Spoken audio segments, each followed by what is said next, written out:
Hello, my Food Mood friends. How are you? Today, this week, we are talking water. Water, water, water. Water, and of course, gut health. And it's totally connected to food and mood, right?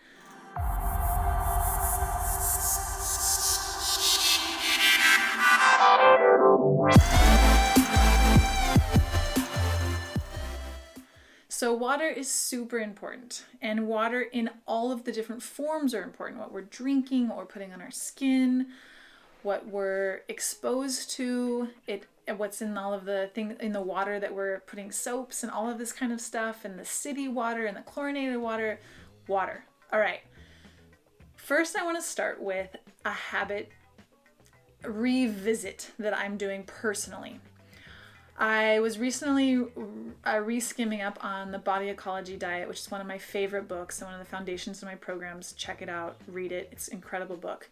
And they made a couple of really interesting points on water that made me want to revisit this habit of mine. I've always known that it's a good thing to drink water first thing in the morning and to really make sure you're hydrated the first half of the day.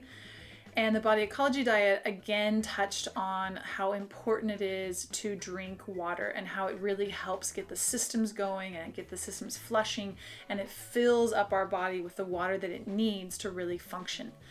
And I drink caffeine every morning. I love caffeine. And my man has been after me for a few months. Like, why aren't you drinking water before your caffeine? And I'm kind of like, I don't know, I'm drinking enough water. And it's true, I was drinking enough water throughout the day, but I was not drinking that really important glass of water before my first cup of caffeine. And that glass of water makes a big difference. And I actually even feel it. I don't think my health is actually really suffering from it. I think my health is so solid that it's not a big deal maker, but I actually feel a little better in my body with that glass of water. I feel a little more filled up, a little more fresh, and I actually even feel like my caffeine is a little bit better because of it. It's a really good practice to think of. I mean, there's always so many practices, right? So I just talked about the tongue scraper a few episodes back. So, you go pee, you scrape your tongue, maybe you do the oil pulling, and then hopefully you drink a glass of water. And all of these little habits, they're habits, so it's changing a habit is really the challenging part. Once something becomes kind of normal and familiar, then it's kind of easy to just rinse and repeat. So it's those little habit changes. And that's what my gut health program is centered on, is like, what habit changes are important, do you think are important for your health, and what do you want to start working on? And then we get into the nitty gritty and the human algorithm of how to actually make those habit changes.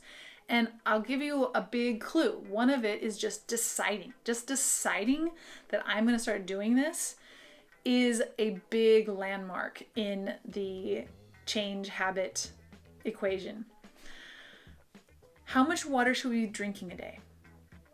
So I've read a few different things about it, and I think one of the baselines to start with is half of our body weight in ounces. This is a really good starting place. But most of us need to drink a little bit more than that. If you're drinking caffeine, you have to drink at least that much more in water. If you're drinking alcohol, you need to drink that much more in water. And if you have toxins in your life, which I don't know who doesn't have toxins in their life, you need to drink a little extra.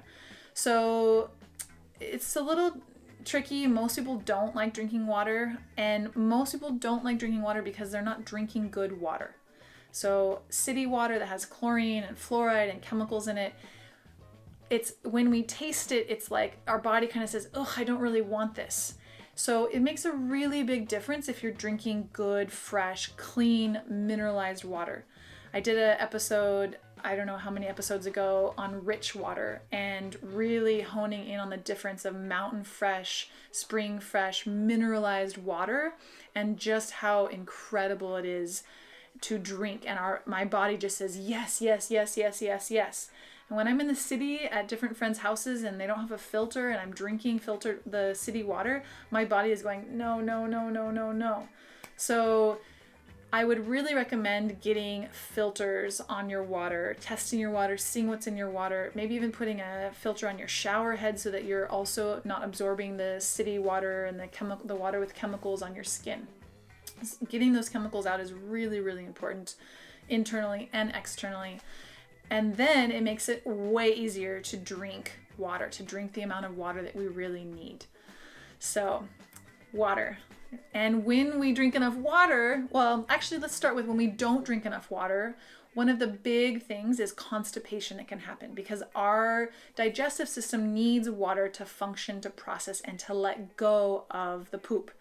So drinking enough water is really important to gut health. It's really important to our entire health, but it is also very important to our gut health. And if we're drinking water that has chemicals in it, it's not good for our gut. It's not good for our skin. It's not good for our kidneys. And when we drink enough minerals and vitamins, then it fills our body up. And when we have enough vitamins and minerals in our body, everything can function well. We can let go of the waste that we don't need. So, water. I am a Pisces. I love water. And my little one is actually not a Pisces, but she still loves water. I know it's astrology signs, but I love water, and I'm so happy she loves water. One of our favorite things to do is bath time. And I really feel it we travel all the time and I'm in a million different bathtubs. And I can really feel it on my skin, especially when I take a bath and I soak in it. I can really feel it. Hot springs are a great place to be in really good water, mineral-rich water.